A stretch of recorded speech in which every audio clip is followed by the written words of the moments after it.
evvel zaman içinde, kalbur saman içinde, sonsuz kışların hüküm sürdüğü uzak diyarlarda, kaderin yollarını kesiştirdiği iki ruh vardı. Biri insandı, diğeri ise karlar kadar özgür ve geçici. Ta ki aşk, mevsimleri bile değiştirecek kadar güçlü olduğunu kanıtlayana dek. Uzak diyarlardan birinde, dört bir yanı dağlarla çevrili, kışın en çetin geçtiği bir köy vardı. Burada yaşayan insanlar, uzun ve sert geçen kış aylarında ocak başına toplanır, geçmişten gelen hikayeleri anlatırdı.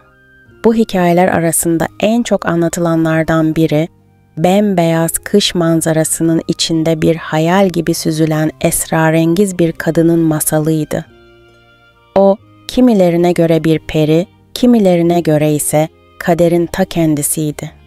Bu köyde yaşayan genç oduncu Ulrik, babasıyla birlikte her gün ormana gider, odun keserek geçimini sağlardı. Babası, Mosaku, yılların verdiği yorgunlukla daha temkinliydi. Ancak Ulrik genç ve enerjikti. Kışın zorluklarına rağmen işini severek yapardı. Bir gün, ormanda geçirdikleri uzun bir günün ardından, Mosaku ve Ulrik, köylerine dönmeye hazırlanırken gökyüzü birden karardı. Dağlardan gelen soğuk rüzgar hızla şiddetlendi ve gökyüzü kar taneleriyle doldu. Çok geçmeden önlerini göremeyecek kadar yoğun bir kar fırtınasının içinde kaldılar. Mosaku, "Bu hava bize izin vermez, bir sığınak bulmalıyız," dedi endişeyle.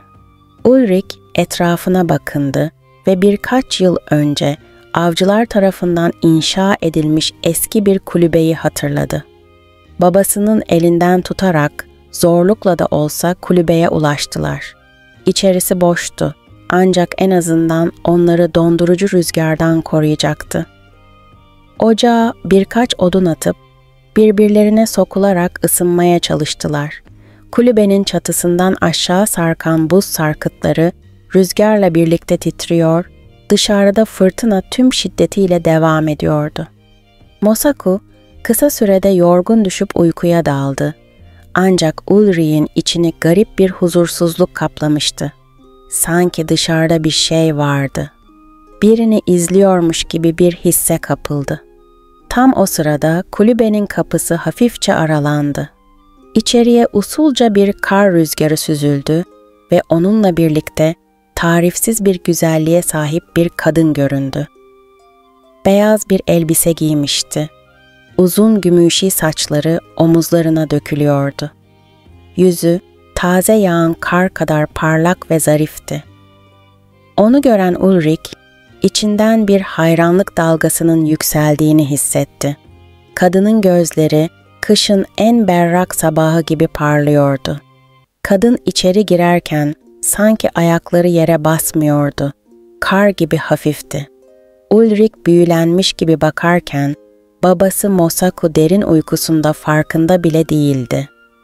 Gizemli kadın Ulrik'e doğru yaklaştı ve hafif bir fısıltıyla konuştu. "Burada ne arıyorsun genç adam?" Ulrik şaşkın bir şekilde cevap verdi.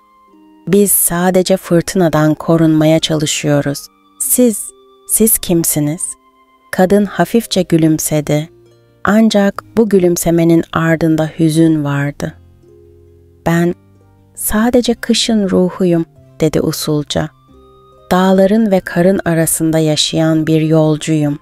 Ama senin burada olman tesadüf mü yoksa kader mi?" Ulrik nedenini bilmese de bu kadının sıradan biri olmadığını anlamıştı. Ancak içinde korkudan çok merak vardı. Ona baktıkça yüreğinde garip bir sıcaklık hissediyordu. Soğuk bir kış gecesinde kalbini ısıtan bir şeydi bu. Ancak kadın Ulrik'in babasına baktığında yüzü gölgelendi. Gözleri hüzünle doldu. Eğilip Mosaku'nun yüzüne bir süre baktı.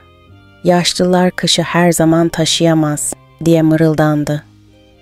Ulrik, babasının göğsünün hafifçe kalkıp indiğini görünce rahatladı. Kadın ona zarar vermemişti. Yalnızca huzur içinde uyumasını sağlamıştı. Sonra Ulrich'e döndü ve gözlerinin derinliklerine baktı.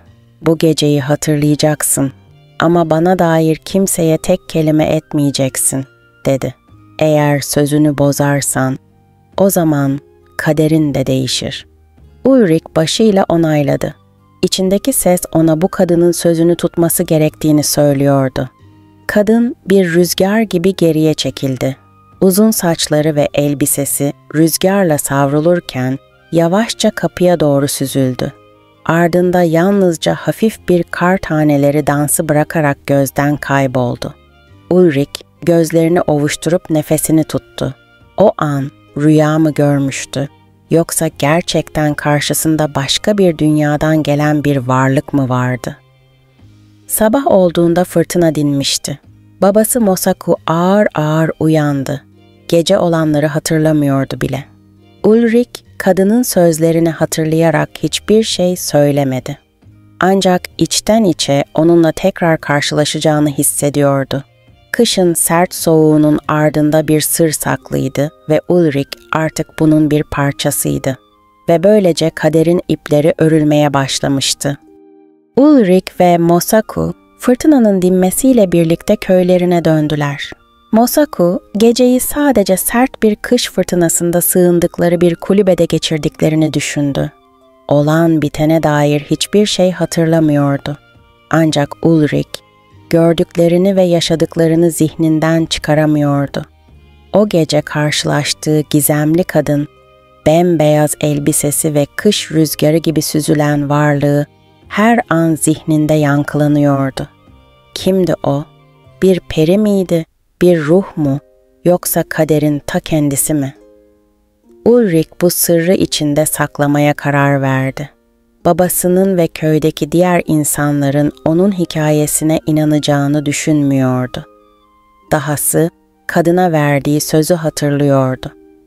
"Bu geceyi hatırlayacaksın ama bana dair kimseye tek kelime etmeyeceksin."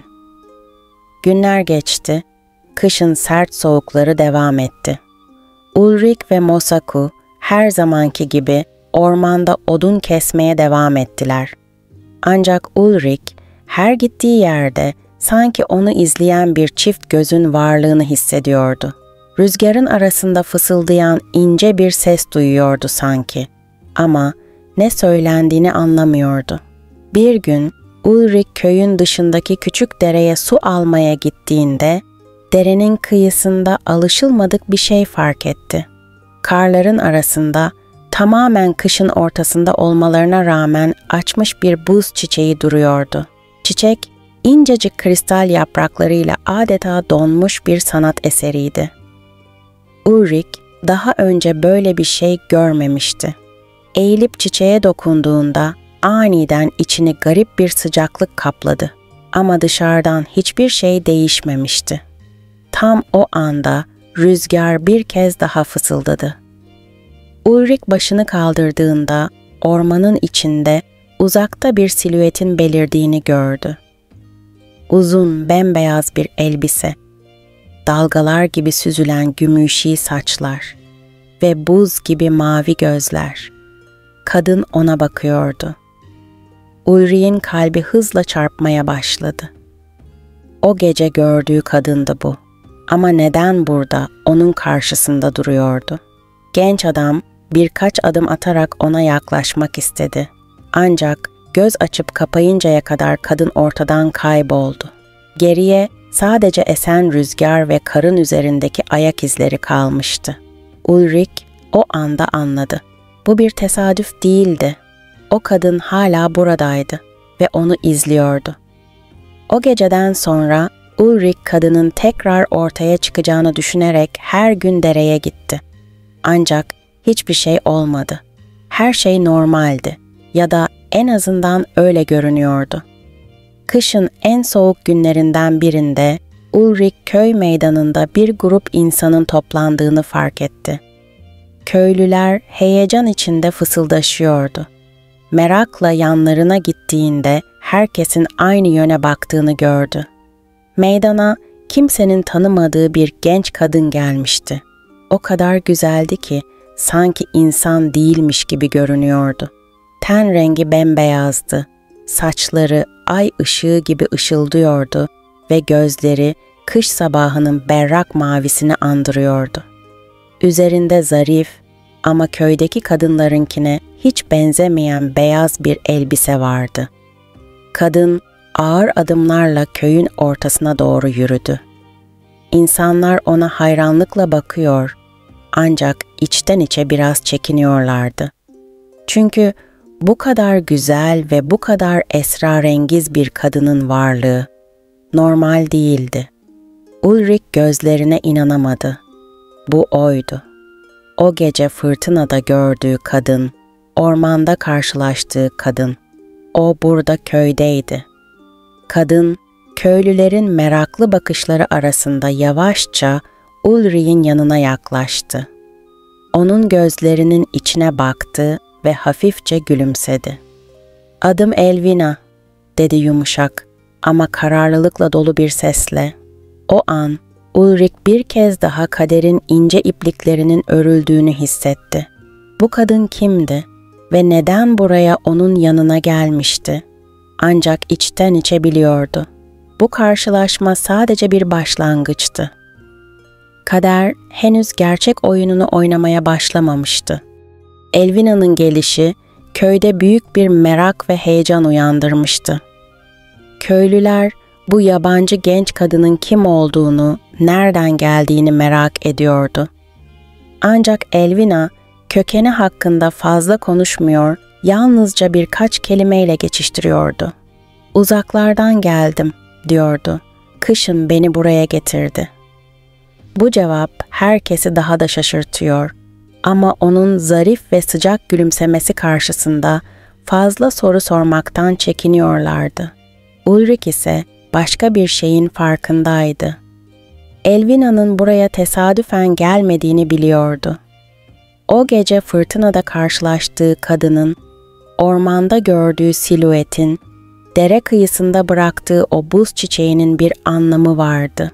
Bu buluşma kaderin bir cilvesi değil, önceden yazılmış bir hikayenin devamıydı. Ancak Elvina kim olduğunu ya da neden burada olduğunu açıklamıyordu. Onun yerine köye hızla uyum sağlamaya başladı. Günler geçtikçe köylüler Elvina'yı sevmeye başladılar. Onun zarafeti, kibarlığı ve yardımseverliği herkesin kalbini kazanıyordu. Kadınlar ona dokuma yapmayı, çocuklar karda oynanan oyunları öğretiyorlardı. Elvina her şeyi merakla öğreniyor, her yeni bilgiyi sanki yıllardır burada yaşıyormuş gibi hızla benimsiyordu. Ancak Ulrich'in fark ettiği bir şey daha vardı. Elvina kışın soğuğuna hiç aldırış etmiyordu. Diğer köylüler kat kat yün kıyafetler giyerken, Elvina ince beyaz elbisesiyle karın içinde yürüyordu. Sanki hava onun tenine dokunmuyordu bile. Rüzgar en sert estiğinde bile Elvina'nın saçları usulca dalgalanıyor ancak hiçbir zaman savrulmuyordu. Ve en önemlisi, o nerede yürürse kar taneleri daha nazikçe düşüyor, buzlar sanki onun yolunu açıyordu. Bu detayları fark eden tek kişi Ulrich'ti. Bir gün Elvina nehir kenarında oturmuş suya bakarken Ulrich sessizce yanına oturdu.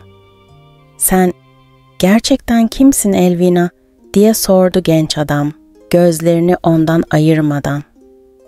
Elvina bir an sessiz kaldı. Suyun üzerinde biriken incecik buz tabakasına parmağını dokundu, hafifçe gülümsedi. "Ben sadece kışın bir parçasıyım Ulrich," diye fısıldadı. "Karın, rüzgarın ve soğuğun içinde yaşayan bir anıyım. Ama belki bu kez bir anı olmaktan öteye geçebilirim." Ulrich, onun sözlerini tam anlamasa da içinde tuhaf bir his belirdi. Sanki Elvina burada olduğu sürece her şey daha yumuşak, daha nazik oluyordu. Kar fırtınaları daha hafif esiyor, geceler daha huzurlu geçiyordu. Ancak bunun bir anlamı var mıydı? Ve eğer Elvina gerçekten kışın bir parçasıysa, bahar geldiğinde ne olacaktı? Kış ayları geçtikçe Ulrich ve Elvina birbirlerine daha da yakınlaştılar. Günlerce birlikte vakit geçirdiler. Kar tanelerini avuçlarına düşürüp onlara isim verdiler. Yıldızları izleyerek gökyüzünün sırlarını çözmeye çalıştılar. Ulrich, Elvina'nın varlığıyla içinin ısındığını hissediyordu. Daha önce hiç kimseyle hissetmediği bir şeydi bu. Ama içten içe korkuyordu da. Çünkü Elvina, kış gibi gelip geçen bir şey olabilir miydi? Ve eğer öyleyse, bahar geldiğinde kaybolacak mıydı? Bir akşam Ulrich ve Elvina, köyün dışındaki büyük meşe ağacının altında oturmuş, karla kaplı manzarayı izliyorlardı. Ulrich bir an cesaretini topladı ve Elvina'ya döndü. "Elvina," dedi sessizce. "Bahar geldiğinde burada olacak mısın?" Elvina gözlerini kaçırdı. Bir anlık bir sessizlik çöktü. Sonra hafifçe başını salladı. "Bilmiyorum Ulrich," diye fısıldadı. "Bilmiyorum." Ulrich'in yüreğinde bir sancı hissetti. Ancak Elvina'nın gözlerindeki derinlikte bir şey gördü. Bir umut ve belki de kaderi değiştirme isteği. Baharın ilk işaretleri yavaş yavaş köye ulaşmaya başlamıştı. Kar örtüsü biraz daha seyrekleşiyor, dalların ucunda tomurcuklar beliriyordu. Güneş daha uzun süre gökyüzünde kalıyor, nehirlerin üzerindeki buz tabakaları ince çatlaklarla çözülüyordu. Ancak Ulrich için baharın gelişi sevinç değil, içini kemiren bir korku demekti. Çünkü Elvina'nın varlığı kışın bir parçası gibiydi. Onun bu köyde kalması için sanki kışın da kalması gerekiyormuş gibi hissediyordu. Günler geçtikçe Elvina'nın da durgunlaştığını fark etti. Artık eskisi gibi neşeyle gülmüyor, bazen uzaklara dalıp gidiyordu. Karın üzerinde yürürken ayak izleri daha belirgin oluyordu. Eskiden rüzgarda zarifçe süzülen elbisesi artık rüzgara direniyordu. Bir akşam Elvina'yı nehir kıyısında tek başına otururken buldu. Üzerinde her zamanki beyaz elbisesi vardı ama bu kez sanki onu sıcak tutmuyordu. Omuzları hafifçe titriyordu. Ulrich onun yanına oturdu ama bir şey söylemedi. Elvina derin bir nefes aldı, sonra usulca konuştu. "Bahar yaklaşıyor Ulrich." Ulrich başını salladı. "Evet." Elvina elini suya daldırdı. Parmağı nehre dokunduğu anda suyun yüzeyinde bir anda incecik bir buz tabakası oluştu. Ancak birkaç saniye sonra buz hemen çözülüp akıntıya karıştı. "Ben buraya ait değilim," dedi Elvina. Sesi hüzünle doluydu. "Ama seninle olmak istedim. İlk defa gerçekten kalmak istedim." Ulrich içindeki endişeyi bastırmaya çalışarak onun elini tuttu. Elvina'nın eli her zamanki gibi soğuktu. Ama artık o soğuk, kışın keskin ayazı gibi değildi. Daha çok ilkbahar sabahlarının serinliği gibiydi. "Elvina," dedi Ulrich. "Eğer gitmek istemiyorsan belki..." Elvina başını hafifçe iki yana salladı. "Ben bir insan değilim Ulrich," diye fısıldadı. "Ben kışın bir yankısıyım. Rüzgarla gelen, karla şekillenen bir anıyım. Ama senin yanında değişiyorum." Ulrich şaşkınlıkla gözlerini ona dikti. "Değişmek mi?" Elvina onun elini daha sıkı tuttu. "Bahar geldiğinde gitmem gerekiyordu," dedi. "Ama gitmek istemiyorum. İlk defa bir yerin gerçekten benim olabileceğini hissediyorum." Ulrich derin bir nefes aldı. "O zaman kal," dedi yavaşça. Elvina'nın gözlerinde bir ışık parladı. Ama o ışığın içinde hem umut hem de korku vardı. Çünkü bazı şeyler sadece istenmekle olmuyordu ve kader yazıldığı gibi kalmayı severdi. Ama belki, sadece belki, kader de değişebilirdi. Bahar tüm gücüyle yaklaşıyordu. Kar örtüsü gittikçe inceliyor, ağaçlar uyanmaya başlıyordu. Kuşların cıvıltıları, kış boyunca sessiz kalan ormanı yeniden canlandırıyordu. Ancak Ulrik'in içindeki korku da büyüyordu. Elvina değişiyordu. Eskiden kışın ortasında bile soğuğu hissetmezken artık üşüyordu. Rüzgar estiğinde omuzlarını korumak için kendini sarıyordu. Kar taneleri avucuna düştüğünde eskisi gibi erimeden kalmıyor, anında suya dönüşüyordu. Bir sabah köydeki kadınlar Ulri'ye tuhaf bir şey söylediler. "Elvina, hasta gibi görünüyor," dediler fısıltıyla. "Rengi solmuş, sesi bile farklı. Bir şey mi oldu?" Ulrik içindeki endişeyi bastırarak Elvina'yı bulmaya gitti. Onu köyün çıkışında nehrin kenarında buldu. Ayakta duruyordu ama rüzgarda hafifçe sallanıyordu. Ulrik yanına yaklaştığında onun eskisinden bile solgun olduğunu fark etti. Yüzü hala güzel, hala zarifti. Ama bir şey değişiyordu. "Elvina, neyin var?" diye sordu. Sesi kaygıyla doluydu. Elvina hafifçe gülümsedi. "Ben buraya ait oluyorum Ulrik," diye fısıldadı. "Ama bunun bir bedeli var." Ulrik'in kalbi sıkıştı. "Ne bedeli?" Elvina nehirdeki yansımalarına baktı. Su günlerdir olduğu gibi berraktı ama bu kez kendi yansıması farklıydı. Eskiden suya baktığında sadece kışın soğuk güzelliğini görürdü. Ama şimdi yansıması insana benziyordu ve bu onu korkutuyordu. "Elvina, bu ne anlama geliyor?" diye sordu Ulrik, onun titreyen ellerini tutarak. Elvina ona gözlerini dikti. "Benim kışın ruhu olduğumu biliyorsun," dedi sessizce. "Ama burada kaldıkça insan oluyorum." Ulrik'in nefesi kesildi. "Elvina, bu iyi bir şey değil mi?" Elvina'nın gözlerinde bir tereddüt belirdi. "İnsan olmak demek, ölümlü olmak demek," dedi yavaşça.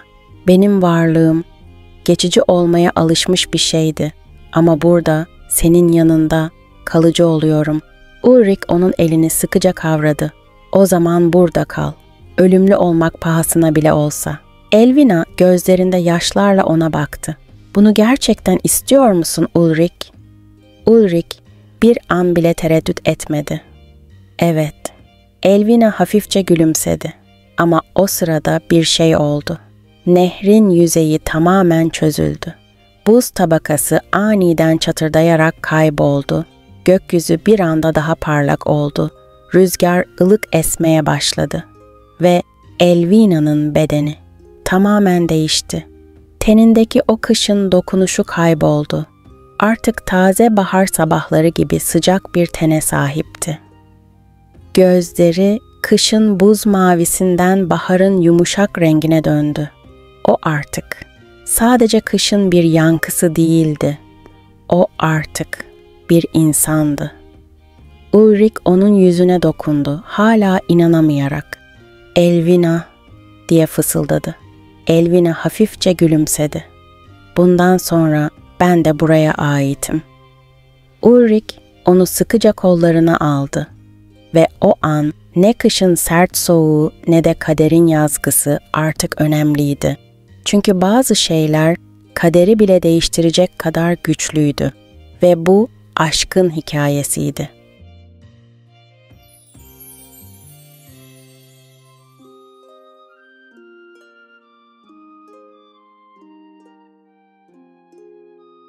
Belirsiz bir diyarda kışın bembeyaz örtüsüyle sarıp sarmaladığı küçük ama bir o kadar da büyüleyici bir köy vardı. Bu köyde birbirine çok yakın iki dost yaşardı. Gerda ve Kenny. İkisi de çocukluklarından beri ayrılmaz bir ikili olmuştu. Beraber büyümüş, beraber oynamış, hayallerini paylaşmışlardı. Onların en değerli hazinesi, iki evin tam ortasında uzanan küçük bir bahçeydi. Burası adeta bir cennet köşesi gibiydi. Yazın rengarenk güller açar, baharın taze kokusu havaya karışır, kışın ise incecik kar taneleri güllerin üzerine düşerken büyülü bir manzara ortaya çıkardı. Gerda ve Kenny Burada saatlerce vakit geçirir, çiçeklerin arasında saklambaç oynar, birbirlerine masallar anlatırlardı. Kenny her zaman meraklı ve maceraperest bir çocuktu. Bazen rüzgarın sesini dinler, bazen de kar tanelerini ellerinin arasında eritmeye çalışarak doğanın gizemlerini çözmeye çalışırdı. Gerda ise daha sakin ve dikkatliydi. Kenny'nin başına dert açan cesur oyunlarını izler. Bazen gülerek, bazen de endişeyle ona eşlik ederdi. Ancak ne olursa olsun ikisi de birbirinden hiç ayrılmazdı. Kışın gelişiyle birlikte köy tamamen beyaza bürünmüştü. Çocuklar bu mevsimi çok severdi. Çünkü kar yağmaya başladığında tüm dünya bir masal diyarına dönüşüyordu.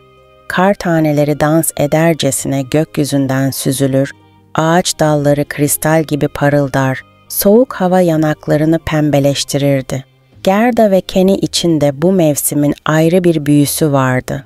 Kar yağdığı zaman pencerelerinin önüne oturur, nefesleri camı buğulandırana kadar dışarıyı izlerlerdi. Bir akşam Kenny'nin büyük annesi onları yanına çağırdı. Şömine başında otururken her kış olduğu gibi Karlar Kraliçesi'nin hikayesini anlatmaya başladı. Efsaneye göre bu gizemli kraliçe kuzeyin en uzak diyarlarında buzdan bir sarayda yaşardı. Gözleri donmuş göller kadar soğuk, kalbi ise en sert buz kütleleri kadar katıydı. Öylesine güçlüydü ki dilediği her yeri kar ve fırtınayla kaplayabilir, en sıcak günleri bile dondurabilirdi. Ancak onunla karşılaşan hiç kimse bir daha eskisi gibi olamazdı. Çünkü Karlar Kraliçesi dokunduğu her şeyi sonsuz bir kışa mahkum ederdi. Gerda bu hikayeyi her duyduğunda ürperirdi. Ancak Kenny'nin yüzünde hayranlık dolu bir ifade vardı. "Gerçekten var mıdır sence?" diye fısıldadı büyükannesine. "Böylesine güçlü birini görebilmek isterdim." Gerda hemen itiraz etti. "Saçmalama Kenny. Onunla karşılaşmak istemezsin. Büyükannem hep der ki, Karlar Kraliçesi kimseyi sevmez. Sadece soğukla yaşar." Büyükanneleri gülümseyerek başlarını okşadı.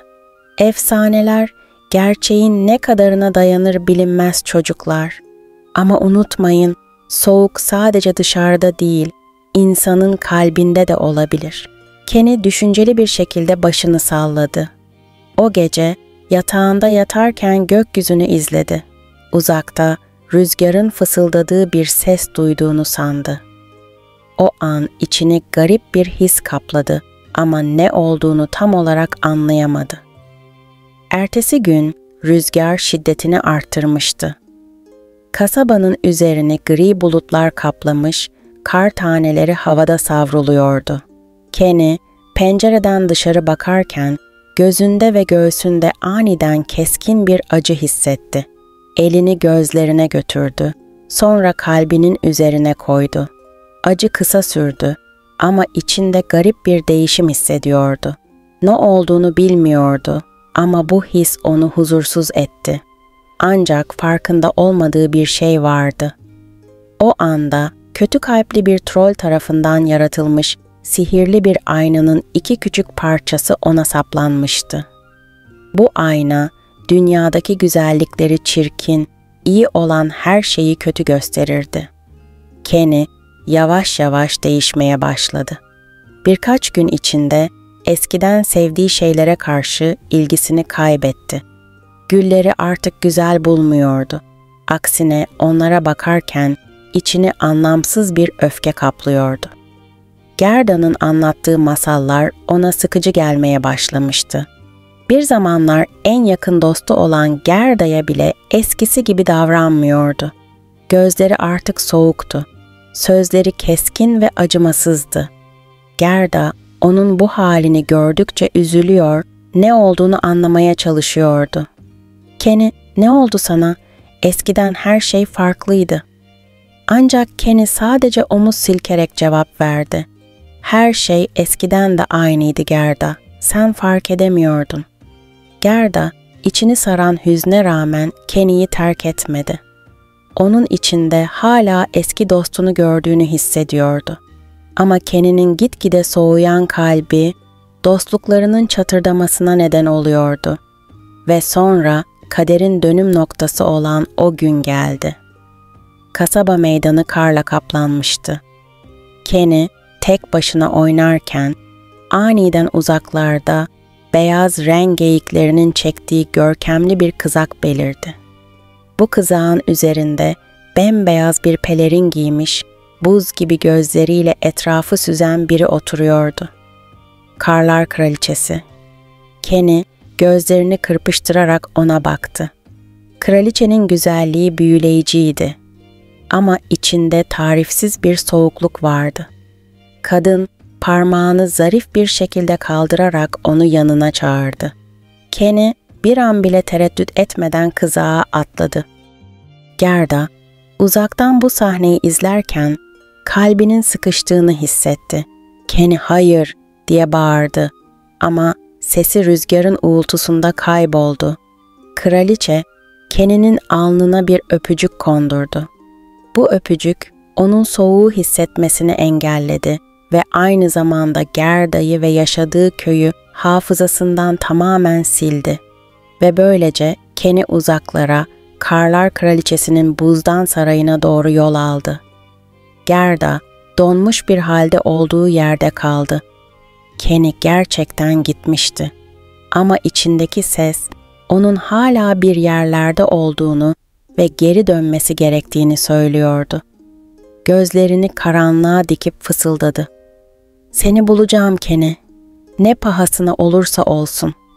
Ve böylece Gerda'nın destansı yolculuğu başlamış oldu. Kenny'nin kayboluşunun üzerinden birkaç gün geçmişti.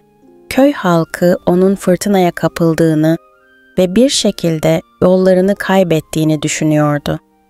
Ancak Gerda içindeki sesi susturamıyordu. Kenny'nin sadece kaybolmadığını, bir şeyin ya da birinin onu aldığını hissediyordu. Kimse ona inanmıyordu. Herkes zamanla unutur, hayatına devam eder diyordu. Ama Gerda için bu mümkün değildi. Kenny olmadan bahçeleri sessiz ve kimsesizdi. Güller açmaya devam etse de renkleri solmuş gibi hissediyordu. Kenny'nin nereye gittiğini bilmiyordu. Ama bildiği tek bir şey vardı. Onu bulmak için ne gerekirse yapacaktı. Gerda, köyde kimsenin ona yardım etmeyeceğini anlayınca kendi başına yola koyulmaya karar verdi.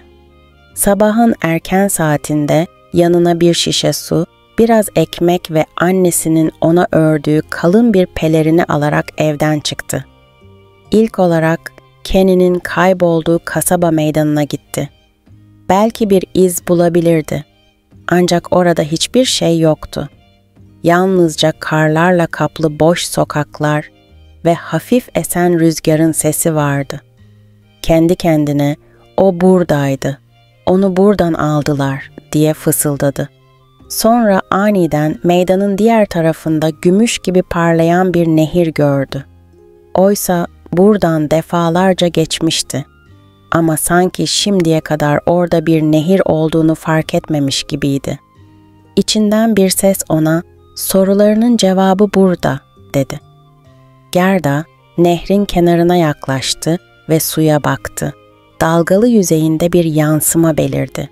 Bir anlığına suda Kenny'nin solgun yüzünü gördüğünü sandı. Gözleri donuk ve yabancıydı. "Kenny" diye fısıldadı ama görüntü bir anda kayboldu. Gerda gözyaşlarını silip dik durdu. Artık geri dönüşü yoktu. Nehrin ona yol göstereceğine inanarak suyun kenarında yürümeye başladı. Gerda saatlerce yürüdü. Sonunda nehrin kenarında duran küçük bir kulübe fark etti. Kulübenin etrafında mevsime tamamen aykırı bir bahçe uzanıyordu.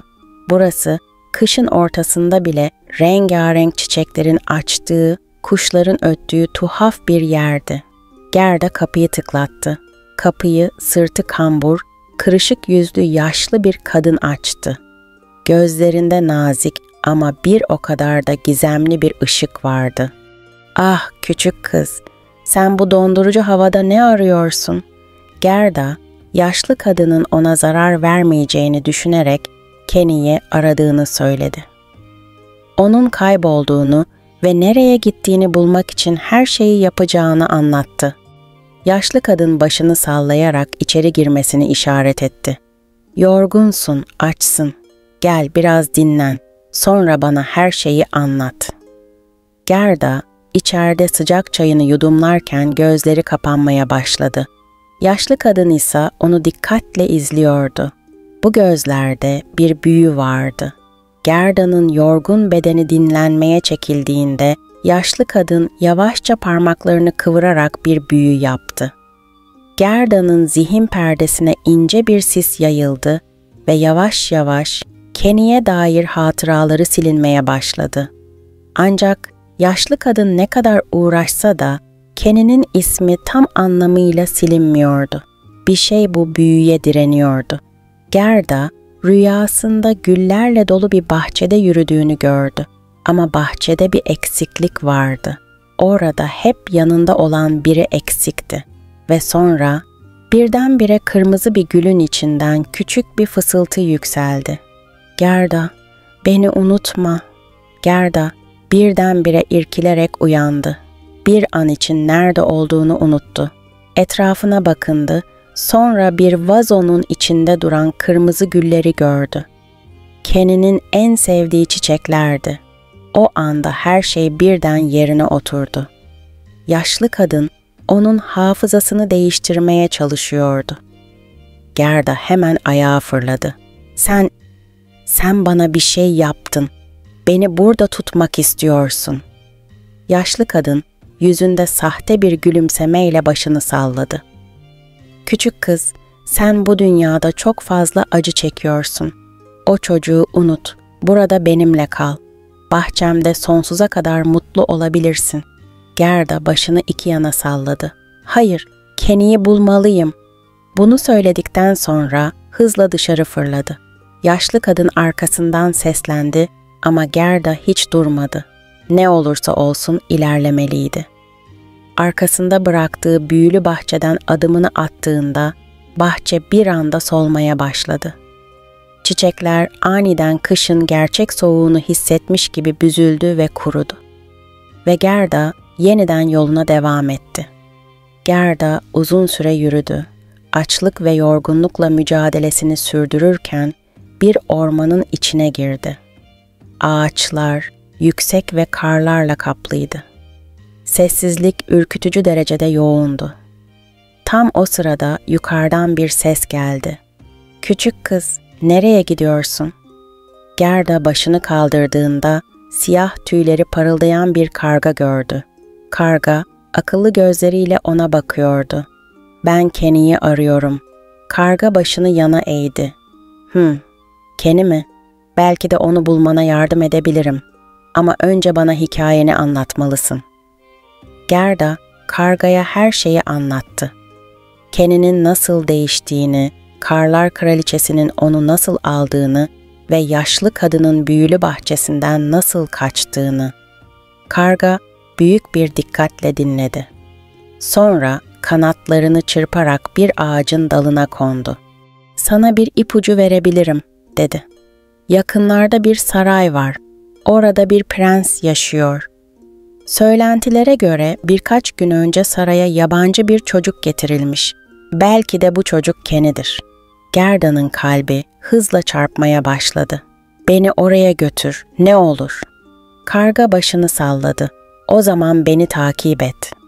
Ve böylece Gerda'nın yolculuğu yeni bir yön aldı. Ancak içten içe bir şey hissediyordu. Bu yolculuk daha yeni başlıyordu. Gerda, kargayı takip ederek ormanın içlerine doğru ilerledi. Soğuk giderek şiddetleniyor, rüzgar uğultulu bir fısıltı gibi kulaklarına çarpıyordu. Ancak içinde bir umut vardı. Belki de Kenny'yi bulmaya çok yaklaşmıştı. Karga onu büyükçe bir kayanın arkasına götürdü. Kayayı aştığında önünde yükselen ihtişamlı bir saray gördü. Saray taştan yapılmıştı ve geniş pencerelerinden içerideki ışık parlıyordu. "İşte burası," dedi karga. "İçerideki prensin yanında bir çocuk var. Belki de aradığın kişidir." Gerda'nın içi heyecanla doldu. Kenny'yi sonunda bulabilecek miydi? Ancak içeri girebilmesi için bir yol bulması gerekiyordu.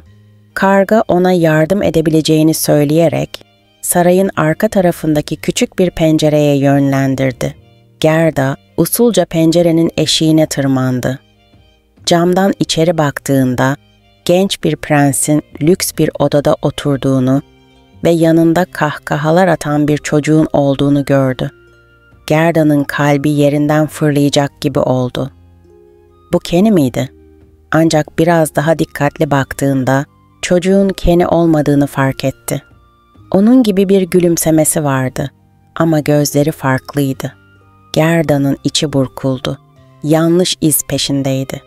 Tam geri çekilecekti ki sarayın içinde bir hareketlenme oldu. Bir grup asker içeri girdi ve çocuğun yanına yaklaştı. Prens ve çocuk konuşmalarını kesti, gözleri ciddileşti. Gerda, askerlerin söylediklerini duyabilmek için pencereye kulak kabarttı. Soğuk rüzgar kuzeye doğru yöneldi. Karlar Kraliçesi'nin sarayı o tarafta. Gerda'nın gözleri parladı.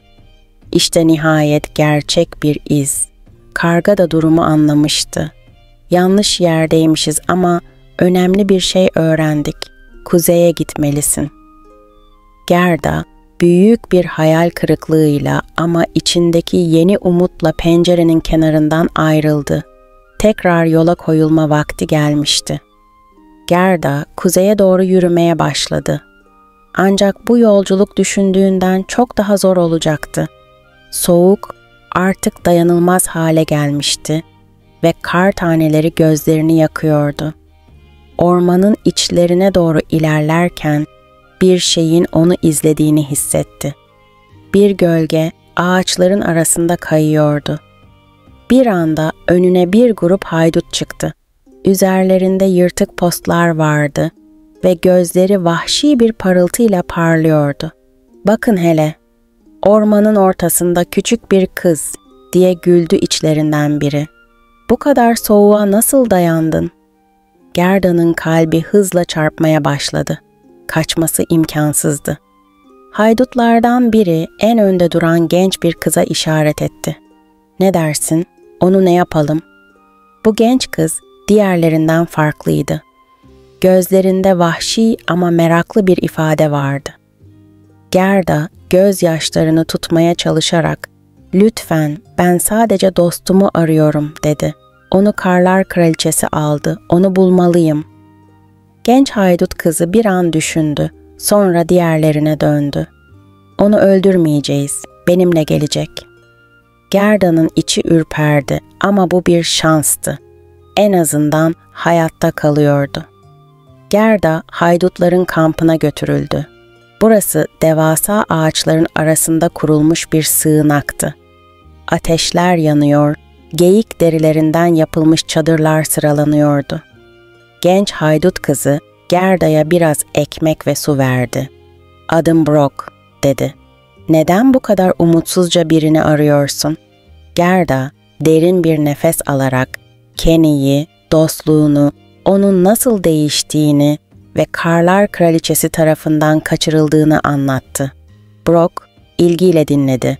Sonra gözlerini kısıp "Bu kadar yol teptiğine göre gerçekten seviyorsun onu," dedi. Gerda başını salladı. "O benim en iyi dostum. Onu kurtarmazsam asla mutlu olamam." Brock bir süre sessiz kaldı. Sonra "Ben sana yardım edeceğim," dedi. Gerda'nın gözleri parladı. "Gerçekten mi?" Brock başını salladı ve bir noktayı işaret etti. "Benim bir rengeyiğim var. O seni kuzeye, Karlar Kraliçesi'nin sarayına götürebilir. Ama unutma, orada çok tehlikeli şeyler var." Gerda içini çekti ama cesurca başını dik tuttu. "Biliyorum ama ne olursa olsun gitmem gerekiyor." Brock, Gerda'yı kampın biraz ilerisine götürdü. Orada kocaman bir ren geyiği vardı. Benji. Benji güçlüydü ama gözlerinde bilgelik vardı. Brock onun boynunu sıvazladı. "Gerda'yı kuzeye götürmelisin," dedi. Benji gözlerini Gerda'ya çevirdi. Sanki onun ruhunu inceliyordu. Sonra hafifçe başını eğerek kabul etti. Brock Gerda'nın omzuna hafifçe vurdu. "Bu yolculuk kolay olmayacak ama şansın bol olsun küçük kız." Gerda ona minnettarlıkla baktı. "Bana yardım ettiğin için teşekkür ederim." Sonra Benji'nin sırtına atladı. Brock gözlerini kısıp bir kez daha Gerda'ya baktı. "Umarım dostunu bulursun. Ama şunu unutma, bazen aradığımız kişi, bıraktığımız kişi olmayabilir." Bu sözler Gerda'nın içini ürpertti. Ama daha fazla düşünmeye vakti yoktu. Benji, güçlü bacaklarıyla karlı zemini sarsarak kuzeye doğru koşmaya başladı.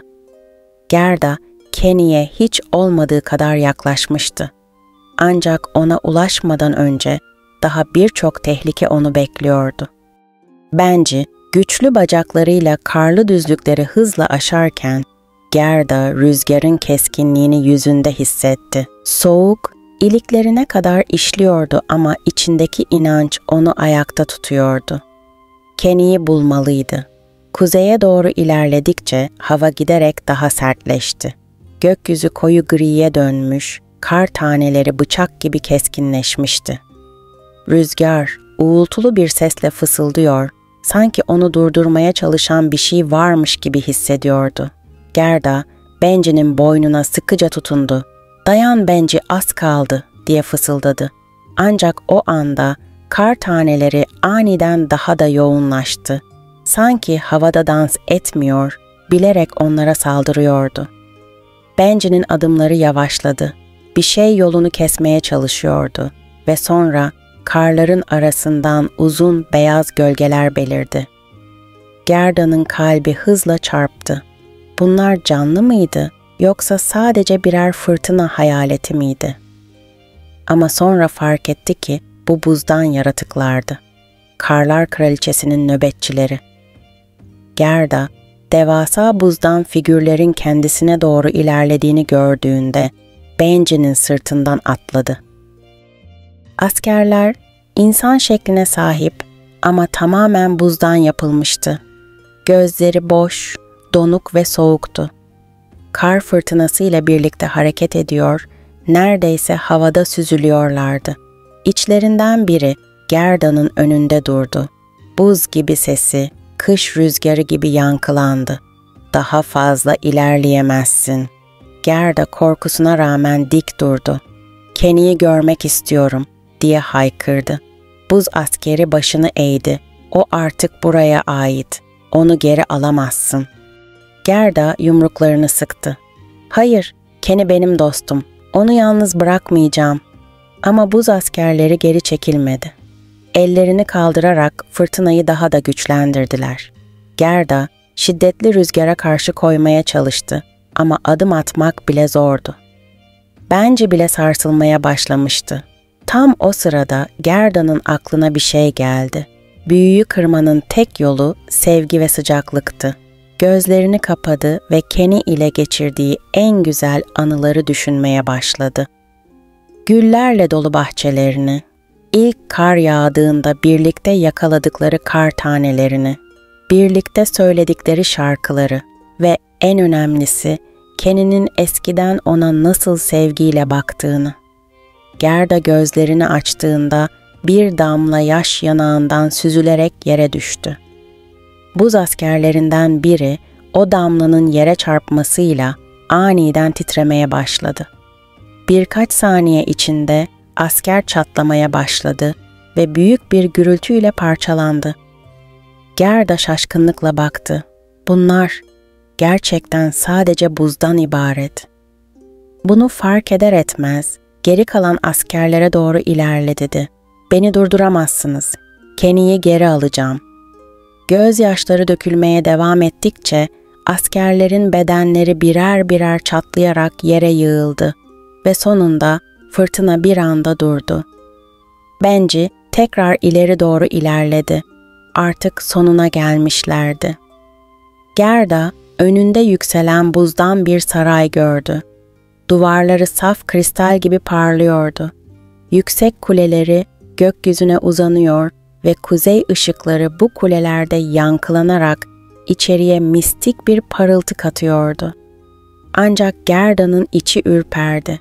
Bu sarayda sıcaklık namına hiçbir şey yoktu. Benci Gerda'nın önünde durdu. Daha fazla ilerleyemezdi. Gerda ona sarılarak "Beni buraya kadar getirdiğin için teşekkür ederim," dedi. Benci sanki her şeyi anlıyormuş gibi ona başını eğerek selam verdi. Ve Gerda cesurca sarayın kapılarına doğru ilerledi. Kapılar devasa ve ağırdı.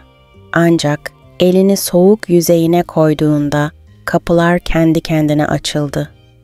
Artık içeri girmesi gerekiyordu. Sarayın içi soğuk bir rüya gibiydi. Gerda uzun koridorlardan ilerledi. Her yer sessizdi. Sadece ara ara buz çatırdamaları duyuluyordu. Sonunda büyük bir odaya ulaştı ve orada Kenny'yi gördü. Buz gibi bir tahtın önünde oturuyordu. Gözleri boştu. Sanki hiçbir şey hissetmiyordu. Önünde buzdan harfler vardı. Bir şey oluşturmaya çalışıyor gibiydi ama çok yavaştı. Gerda bir adım attı. Kenny, ancak Kenny başını kaldırmadı. Bir adım daha attı. Kenny, beni duymuyor musun? Ancak Kenny hiç tepki vermedi. Gerda'nın içi titredi. Büyü onu tamamen ele geçirmiş miydi? Tam o anda arkasında ayak sesleri duydu ve Karlar Kraliçesi devasa bir buzdan pelerinle içeri girdi. Gerda kraliçeye döndü. İçindeki korkuyu bastırarak dik durmaya çalıştı. "Kenny'yi geri istiyorum." Kraliçe buz gibi gülümsedi. "O artık benim, burada kalacak." Gerda başını iki yana salladı. "Hayır, buraya ait değil. O benim dostum." Karlar Kraliçesi Kenny'ye doğru baktı. "Ona bak küçük kız, artık seni hatırlamıyor bile." Gerda gözlerini Kenny'ye çevirdi. Onun soğuk ve donuk gözleriyle karşılaştığında içinde tarifsiz bir acı hissetti. Ancak hemen sonra içindeki sevgi ateşi yeniden alevlendi. Bir adım attı. "Kenny, lütfen beni hatırla." Ama Kenny hala sessizdi. Karlar Kraliçesi gülümseyerek "Boşuna uğraşıyorsun," dedi. Ancak Gerda vazgeçmedi. İçindeki tüm sevgiyi toplayarak Kenny'ye doğru koştu ve ona sıkıca sarıldı. "Sana söz verdim, seni asla yalnız bırakmayacağım." Ve o anda bir damla gözyaşı Kenny'nin omzuna düştü. İlk başta hiçbir şey olmadı. Sonra Kenny'nin bedeni hafifçe titremeye başladı. Gerda nefesini tuttu ve Kenny'nin donuk gözlerinden tek bir damla yaş aktı. Karlar Kraliçesi şaşkınlıkla geri çekildi ve o anda büyü çatırdamaya başladı. Gerda'nın sevgisi soğuğun hükmünü kırmak üzereydi. Gerda, Kenny'yi sıkıca kollarının arasına almıştı. Onun donmuş vücudu hala hareketsizdi ama içinde bir kıpırtı hissetti. Gözyaşı Kenny'nin yanağına düştüğünde buzdan bir perde gibi çökmüş olan büyü çatırdamaya başladı. Karlar Kraliçesi'nin gözleri kısıldı. "Hayır," diye fısıldadı. "Buna izin veremem." Ancak Gerda pes etmeye niyetli değildi. Kenny'nin ellerini tuttu. "Beni hatırla Kenny," dedi. "Birlikte büyüdüğümüz bahçeyi, gülleri, ilk kar yağışında yakaladığımız kar tanelerini, beni hatırla." Kenny'nin gözleri hafifçe kırpıştı. İçinde bir şeyin çatlamaya başladığını hissetti. Karlar Kraliçesi, Gerda'nın sevgisinin etkisini gördükçe yüzü gölgeler içinde kaldı. Onun gücü soğuk ve yalnızlık üzerine kuruluydu. Sevgi ve sıcaklık onun büyüsüne ters düşüyordu. "Bu imkansız," diye fısıldadı. Ancak Gerda Kenny'e daha da sıkı sarıldı. Hayır, bu gerçek, beni unutamazsın. Ve sonra Kenny'nin gözleri yavaş yavaş eski parlaklığını kazanmaya başladı. İlk önce küçük bir nefes aldı. Sonra parmakları hafifçe kıpırdadı ve en sonunda yavaşça gözyaşları süzülerek Gerda'nın adını fısıldadı. Gerda, Gerda'nın kalbi hızla çarptı. Evet, benim Kenny.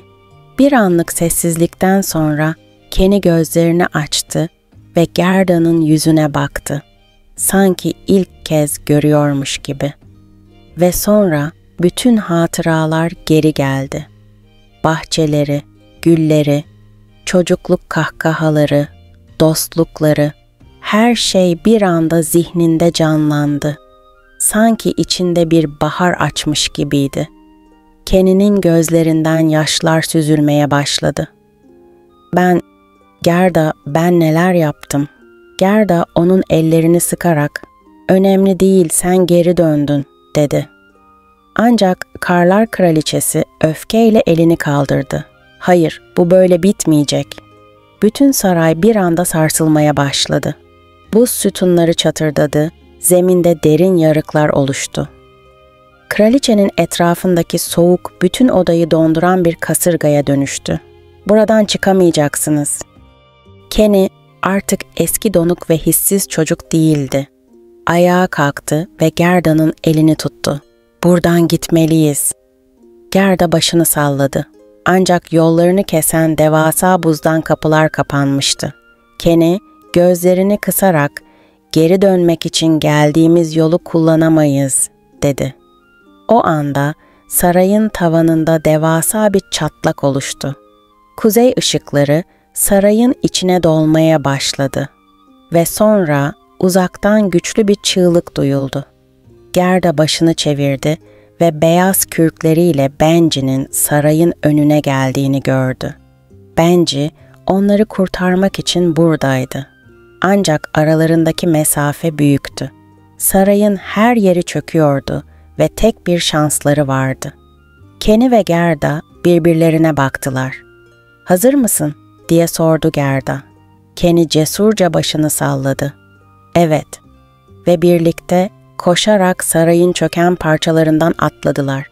Gerda son anda Benji'nin boynuna tutundu. Kenny de hemen ardından geldi.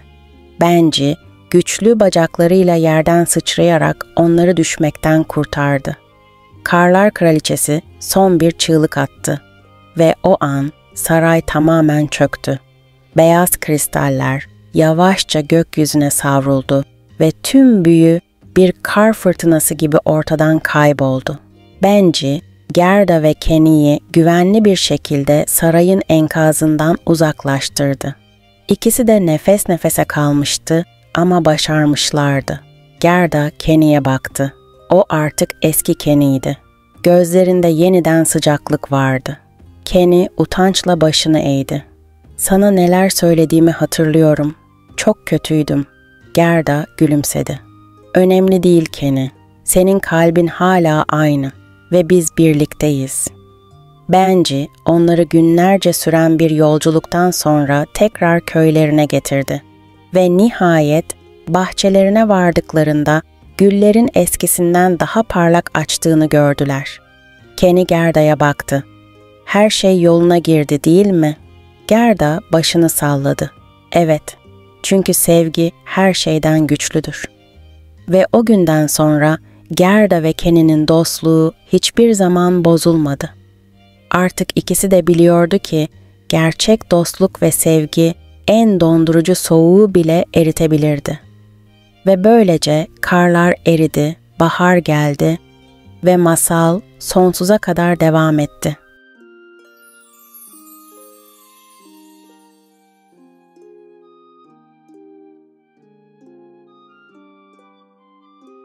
Uzak diyarlarda, yüksek dağların ve ışıltılı fiyortların arasında saklı küçük, şirin bir köy vardı. Dağ çayırlarının yeşiline, gökyüzünün masmavi sonsuzluğuna bakan bu köyde Hans adında genç bir delikanlı yaşardı. Neşeli ruhu, maceraya düşkünlüğü ve onu sık sık belaya sokan merakıyla tanınırdı. Küçük, sıcak bir kulübede yaşlı annesiyle birlikte yaşar, ellerindeki azıcıkla geçinirlerdi. Kulübeleri dışarıdan pek gösterişli sayılmazdı. Eğri büğrü duvarlar, samanla kaplanmış eski bir çatı ama içinde sevgi ve huzur vardı. Hans'ın en büyük hayali, annesine daha iyi bir hayat sunabilmekti. Ancak köyde fakirlik hüküm sürüyordu ve kış ayları geçimi daha da zorlaştırıyordu. O sabah dağlardan esen sert rüzgar, köyün üzerinde acımasızca dolanıyor, soğuk elleriyle her evi yokluyordu. Hans, annesinin sesiyle düşüncelerinden sıyrıldı. "Hans, pazara gidip biraz un alır mısın?" diye sordu annesi, ince parmaklarıyla eski bir çuvalı ona uzatarak. "Bugün ekmek yapacağım ama elimizde hiç un kalmadı." Hans gülümseyerek annesinin elinden çuvalı aldı. "Merak etme anne, en iyi unu getireceğim," dedi kapıyı hızla açıp dışarı çıkarken. Sert rüzgar Hans'ın yüzüne çarptı ama o bunu umursamadı. Aksine rüzgarın fısıltılarını dinlemeyi severdi. Bazen ona hikayeler anlatıyormuş gibi gelirdi. Ellerini cebine sokarak, bir melodi mırıldanarak köy pazarına doğru yürüdü. Pazar kalabalıktı. Tüccarlar yüksek sesle mallarını övüyor, insanlar ellerindeki birkaç bakır parayı en iyi şekilde değerlendirmeye çalışıyordu. Hans, elindeki parayla en iyi unu alabileceği tezgahı dikkatle seçti. Nihayet yaşlı bir değirmencinin önünde durdu. "Unun en iyisini istiyorum," dedi Hans gülümseyerek. Yaşlı adam başını salladı ve ona dolgun, bembeyaz bir çuval un uzattı. "Buğdayı en taze olanından öğüttüm," dedi. "Eminim annen çok güzel ekmekler yapacaktır." Hans teşekkür edip ödemesini yaptıktan sonra eve dönüş yoluna koyuldu. İçinde büyük bir huzur vardı. Günlük bir iş gibi görünse de annesine yardım edebilmek ona mutluluk veriyordu. Ancak evine yaklaştığında ansızın vadiden şiddetle esen bir rüzgar Hans'ın elindeki çuvalı bir anda savurdu. Genç adam dehşetle izledi. Kuzey rüzgarı aldığı her şeyi havada döndürerek uçurmuş, unun tamamını etrafa saçmıştı. "Hayır," diye haykırdı Hans. Ellerini çaresizce uzattı ama un çoktan gökyüzüne karışmıştı. Yumruklarını sıktı. "Bu hiç adil değil," diye bağırdı. Soğuğa aldırmadan rüzgara meydan okurcasına. "Kuzey rüzgarı benden aldığı unu geri vermek zorunda. Hakkımı almaya gidiyorum." Kararlı bakışlarıyla gözlerini uzak dağlara dikti. Köyde kimse kuzey rüzgarını sorgulamaz, onun iradesine karşı çıkmazdı. Ama Hans farklıydı. Ne kadar tehlikeli olursa olsun hakkını almadan geri dönmeyecekti. Annesi belki ona deli diyecekti ama Hans düşünmeden yola koyuldu. Karla kaplı tepeleri, soğuk vadileri, rüzgarın uğultularla dolu ormanlarını aştı. Ayakları üşüdü, karnı acıktı ama durmadı. Günler sonra nihayet kuzey rüzgarının görkemli kalesine ulaştı. Buzdan kuleler gökyüzüne doğru yükseliyor, duvarları rüzgarın kudretiyle parıldıyordu. Hans gözlerini kaleye dikti ve tüm gücüyle seslendi. "Hey, orada kimse var mı? Kuzey rüzgarı, benden aldığın unu geri almak için geldim." Derin, uğultulu bir sessizlik çöktü. Sonra birdenbire hava daha da soğudu. Rüzgarın sesi kulakları sağır edecek kadar yükseldi. Ve işte o an kuzey rüzgarı kalesinden hızla aşağı süzüldü. Kar ve buzdan oluşan büyük bir girdap gibi dönerek Hans'ın önüne indi. Genç adam bir adım bile geri çekilmedi. Ne pahasına olursa olsun hakkını alacaktı. Kuzey rüzgarı devasa bir girdap gibi dönerek Hans'ın önüne indi. Kar ve buzun dans ettiği bu büyük varlık, gözle görülmeyen ama hissedilen bir kudrete sahipti. Gözleri olmayan bir yüzü, Konuşmayan bir ağzı yoktu ama sesi dağları sarsacak kadar gürdü. "Ne istiyorsun küçük adam?" diye gürledi kuzey rüzgarı. Sesi vadi boyunca yankılandı. Hans dişlerini sıktı.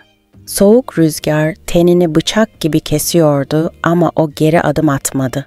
"Unumu aldın," diye bağırdı. "O bizim elimizdeki tek şeydi. Annem için almıştım ve sen onu rüzgarla uçurup götürdün. Onu geri istiyorum ya da onun yerine geçecek bir şey." Kuzey rüzgarı gürültülü bir kahkaha attı. Rüzgarın sesi vadilerde yankılanarak fırtına gibi esti.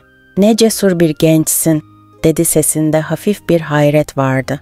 "Bana karşı gelip hakkını aramaya cüret eden biriyle uzun zamandır karşılaşmadım."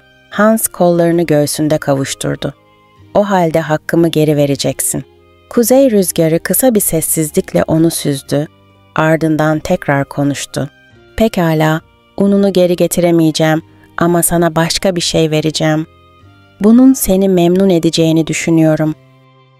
Rüzgar döne döne yükselerek ortadan kayboldu. Bir an için sadece sessizlik kaldı. Hans şaşkınlıkla etrafına bakarken aniden önünde bir şey belirdi. Görkemli, işlemeli bir sofra bezi. Kuzey rüzgarının sesi tekrar yankılandı. "Bu sihirli bir sofra bezidir.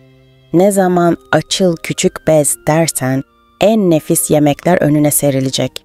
Artık aç kalmayacaksın, ne sen ne de annen." Hans'ın gözleri büyüdü.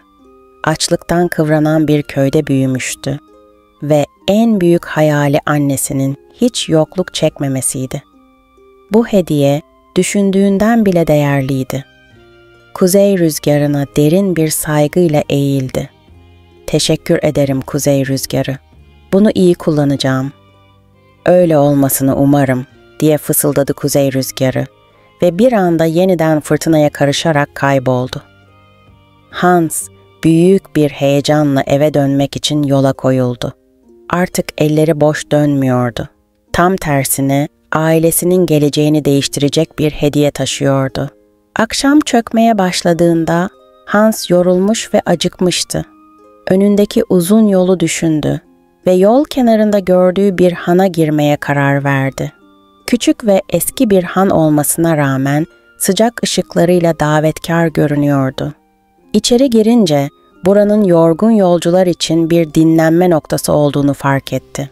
Masalarda oturan insanlar yorgun yüzlerini şarap kadehleriyle ısıtmaya çalışıyordu. Hans köşedeki boş bir masaya oturdu. Karnı açtı ve kuzey rüzgarının hediyesini denemek için sabırsızlanıyordu. Sofra bezini masanın üzerine serdi ve derin bir nefes aldı. "Açıl küçük bez," dedi. Bir anda bezin üstü lezzetli yemeklerle doldu. Kızarmış ekmekler, sıcak çorbalar, yumuşacık etler ve en güzel peynirler. Hans'ın gözleri parladı. Açlığını unutup büyük bir iştahla yemeye başladı. Ancak onu uzaktan izleyen biri vardı.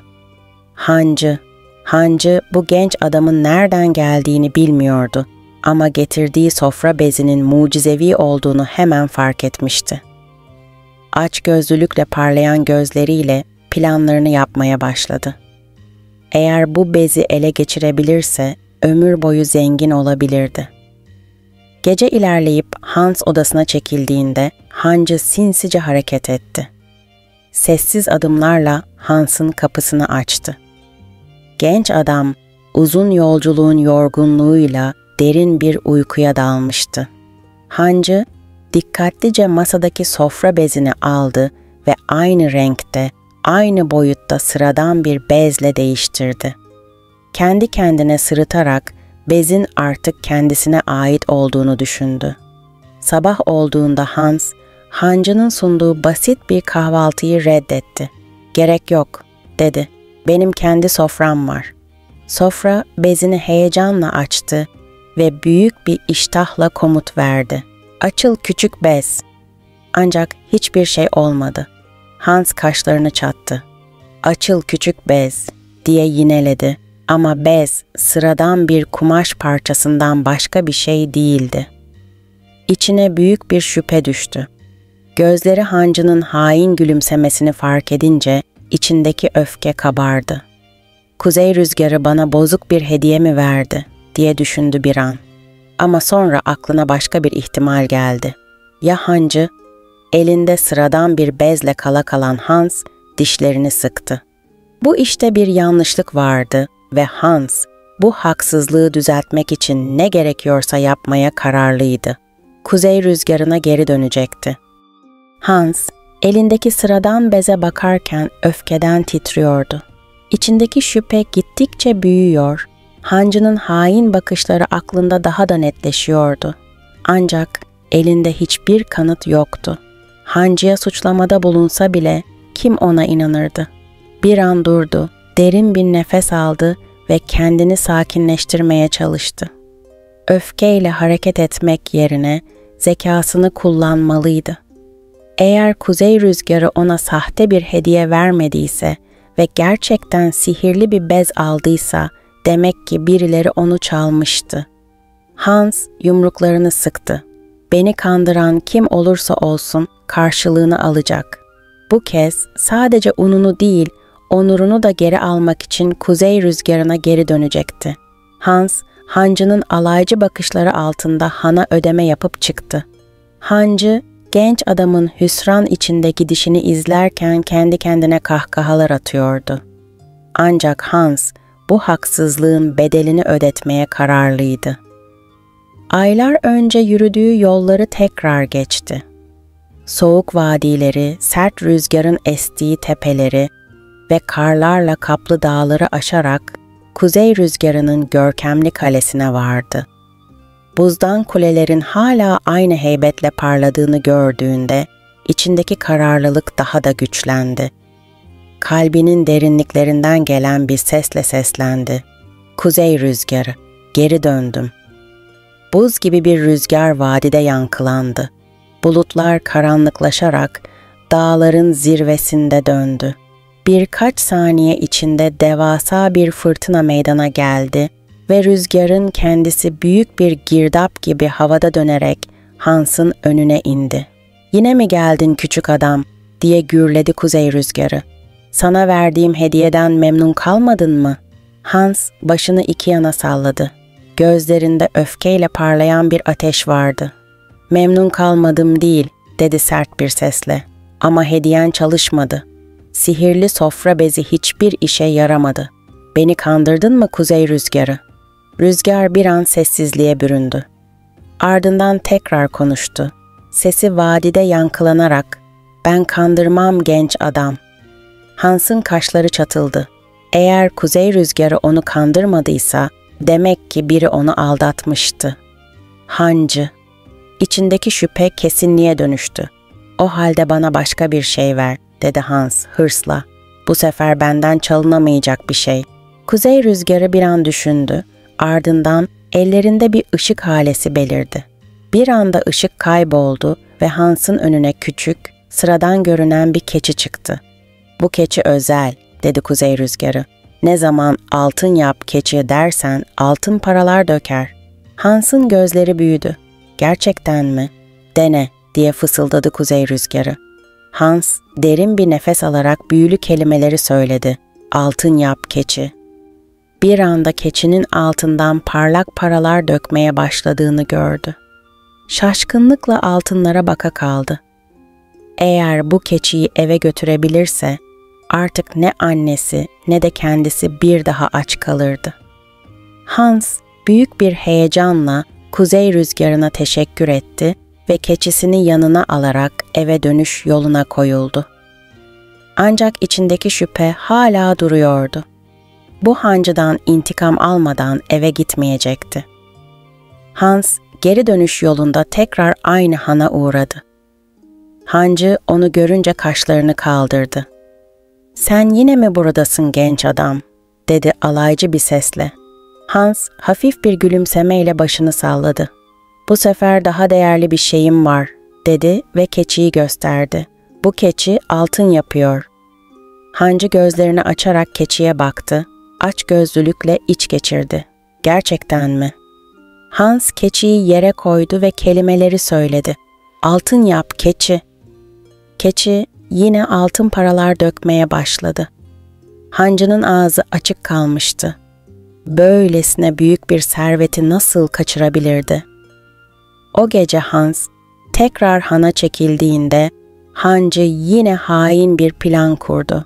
Hans derin bir uykuya dalınca hancı odasına sinsice süzüldü ve keçiyi sıradan bir keçiyle değiştirdi. Sabah olduğunda Hans hancıya teşekkür edip tekrar yola koyuldu. Ancak bu kez içindeki şüphe yerini kesin bir inanca bırakmıştı. Eve vardığında büyük bir heyecanla annesine keçiyi gösterdi. "Altın yap keçi," dedi. Ama hiçbir şey olmadı. Hans'ın yüzü düştü. İçindeki öfke dalga dalga yükseldi. Hancı yine onu kandırmıştı. Bu sefer bu oyuna bir son verecekti. Gözlerinde kararlı bir ifadeyle son bir kez kuzey rüzgarının kalesine gitmeye karar verdi. Ama bu kez sadece bir hediye almak için değil, intikam almak için. Hans ellerini yumruk yaparak boş boş bakan keçiye öfkeyle baktı. İçinde yanan haksızlığa uğramışlık hissi adeta karnını sıkıştırıyordu. Hancı onu bir kez daha kandırmıştı. Ama bu kez basit bir şekilde kuzey rüzgarına gidip yeni bir hediye istemeyecekti. Artık aldatılmaktan bıkmıştı. Hancı bu haksızlıkların bedelini ödeyecekti. Hırsla kulübenin kapısını açtı, annesine kısa bir veda etti ve 3. kez kuzey rüzgarının kalesine doğru yola koyuldu. Soğuk, buz gibi rüzgarlarla savaşarak dağları geçti. Daha önce yürüdüğü yollar bu kez ona daha tanıdık geliyordu. Ama içinde bambaşka bir kararlılık vardı. Bu sadece bir yolculuk değil, adaleti sağlamak için atılmış bir adımdı. Sonunda kuzey rüzgarının görkemli kalesine ulaştığında hiç duraksamadan bağırdı. "Kuzey rüzgarı, yine geldim." Buz gibi bir sessizlik çöktü. Birkaç saniye sonra fırtına yeniden yükseldi ve kuzey rüzgarı devasa bir girdap gibi döne döne gökyüzünden süzülerek Hans'ın karşısına indi. "Bu kez neden geldin küçük adam?" diye gürledi. "Yine memnun kalmadın mı?" Hans öfkesini bastırarak dişlerini sıktı. "Yine kandırıldım," dedi. "Sana geldim çünkü hakkımı geri almak istiyorum. Ama artık bir sofra bezi ya da bir keçi istemiyorum. Bana bu haksızlığı düzeltecek bir şey ver." Kuzey rüzgarı bir süre sessizce Hans'ı izledi. Rüzgarın soğuk dokunuşu Hans'ın kemiklerine kadar işliyordu ama o bir adım bile geri çekilmedi. Öfkesi soğuktan daha güçlüydü. Sonunda kuzey rüzgarı hafif bir gülümsemeyle konuştu. "Bu kez sana çok farklı bir hediye vereceğim küçük adam." Hava bir anda daha da soğudu. Rüzgar döndü, fırtına daha da şiddetlendi ve Hans'ın önünde bir değnek belirdi. Sıradan görünen tahta bir sopaydı ama üzerinde ince altın işlemeler vardı. Hans kaşlarını çattı. "Bu sadece bir değnek mi?" Kuzey rüzgarı hafifçe güldü. "Dışarıdan sıradan görünebilir," dedi. "Ama eğer vur değnek dersen seni kandıran herkes hak ettiği cezayı alacak." Hans'ın gözleri parladı. İşte bu. Bu değnek sadece onu kandıranlardan hakkını geri almakla kalmayacak, aynı zamanda adaleti sağlayacaktı. Kuzey rüzgarı gürleyerek konuştu. "Sana 3 hediye verdim Hans. Ama asıl ders, cesaretin ve zekanın büyülü eşyalar kadar güçlü olduğudur." Hans, kuzey rüzgarına minnettarlıkla eğildi. "Teşekkür ederim. Artık bana ait olanı geri alacağım." Ve böylece son bir kez hana doğru yola koyuldu. Hans, hana girdiğinde hancı yine onu büyük bir gülümsemeyle karşıladı. Ama bu kez Hans oyuna gelmeyecekti. "Geri mi döndün genç adam?" dedi hancı alaycı bir sesle. "Ne oldu? Keçin de işe yaramadı mı?" Hans sinsice gülümseyerek başını salladı. "Evet, öyle görünüyor. Ama bu kez çok daha iyi bir şeyim var." Hancı merakla ona baktı. "Nedir o?" Hans değneği kaldırdı ve sert bir sesle emir verdi. "Vur değnek." O anda değnek havaya sıçradı ve kendi kendine hareket etmeye başladı. Hancı ne olduğunu anlayamadan değnek ona doğru uçtu ve omzuna sert bir darbe indirdi. "Ah, ne yapıyorsun?" diye bağırdı Hancı kaçmaya çalışırken. Ama değnek durmadı. Tepesine tepmesine inen değnek Hancı'yı oradan oraya kovalıyordu. Sandalyelerin arasından kaçtı, masaların altına saklanmaya çalıştı ama değnek asla pes etmiyordu. Hancı acı içinde bağırarak yere düştü. "Lütfen dur, beni affet." Ama Hans bir an bile acımadı. "Önce çaldıklarımı geri ver," diye bağırdı. "Hem sofra bezimi hem de keçimi istiyorum." Hancı başını hızla salladı. Tamam, hepsini geri veriyorum." Tavandaki bir sandıktan çıkardığı sihirli sofra bezi ve altın yapan keçiyi Hans'a uzattı. Hans, eşyalarını geri aldığında derin bir nefes aldı. Artık intikamını almış, hakkını geri kazanmıştı. Ama değnek henüz durmamıştı.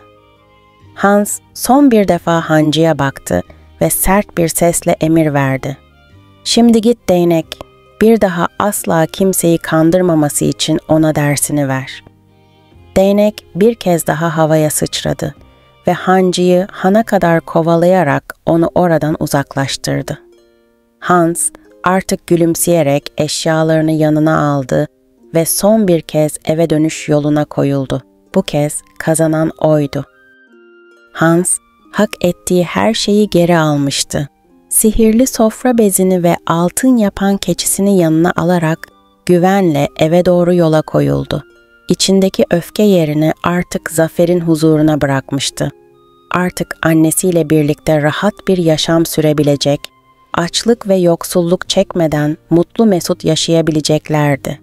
Ancak en büyük zaferi sadece eşyalarını geri almak değil, adaleti sağlamaktı. Bir daha kimse onu kandırmaya cesaret edemezdi. Çünkü onun değneği vardı. Hancı, değneğin acısını çeke çeke köyden kaçmış, bir daha o hana uğrayan kimseyi dolandıramamıştı. Hans'ın adını duyan herkes, onun kendi hakkını savunan cesur bir adam olduğunu biliyordu. Günler süren yolculuğun ardından Hans nihayet evinin kapısına ulaştı. Kulübenin kapısını açtığında annesi hemen yanına koştu.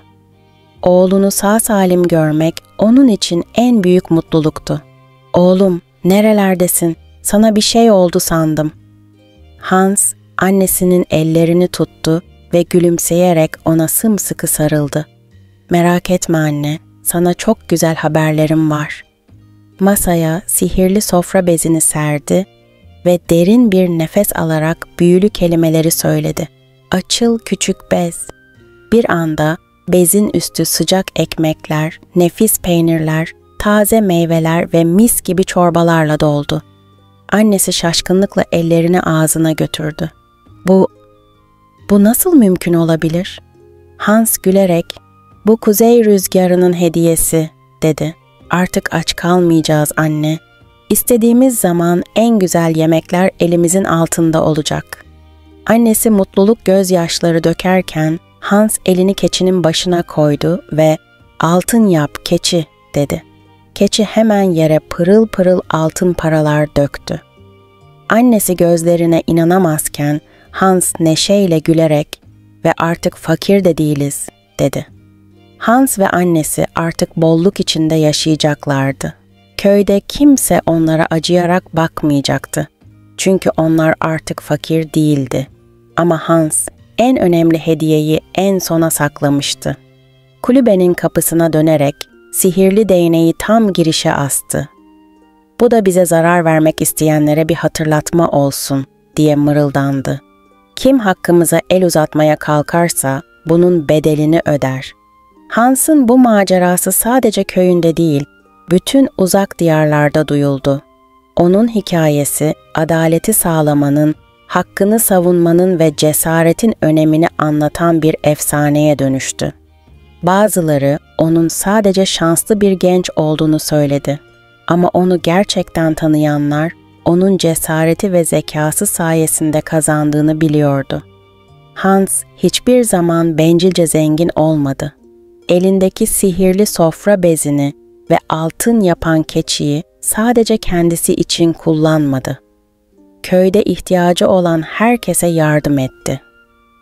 Böylece Hans sadece zengin bir adam değil, aynı zamanda köyünün kahramanı oldu.